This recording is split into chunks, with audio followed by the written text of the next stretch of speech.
চৰকাৰৰ সৰ্ববৃহৎ উচ্ছেদ অভিযান নগাঁও জিলাৰ কচুৱাতে আৰু লুটুমাৰত হৈছে আৰু এইখিনিতে এখন মছজিদক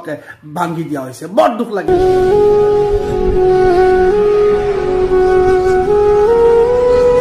ভিডিওটো সব আৰু বেছি বেছিকে শেয়াৰ কৰক কিন্তু মছজিদ ভাঙাৰ ক্ষেত্ৰত মই অলপ বেলেগ যিসকলে এই ঠাইখিনিত মছজিদ বনাইছিলে সেই সকলে চিন্তা কৰা নাছিল নে যে এইখন চৰকাৰী ঠাইত বনোৱা হৈছে কোনো মছজিদ বা কোনো মছজিদৰ লগত জড়িত কোনো অনুষ্ঠান চৰকাৰী মাটিত বনোৱাৰ আগতে কেইবা হবাৰ চিন্তা কৰিব লাগিছিল কিন্তু একাংশই সেইবিলাক চিন্তা নকৰাকৈ বনায় আৰু যেতিয়া চৰকাৰী মাটিত উচ্ছেদ হয় আৰু উচ্ছেদৰ সময়ত মছজিদবিলাক ভাঙি দিয়া হয় তেতিয়া প্ৰতিজন মানুহে দুখতে সহভাগী হৈ বিভিন্ন ধৰণৰ কান্দা কোটা কৰে কিন্তু তেনে ক্ষেত্ৰত মই নহওঁ কাৰণ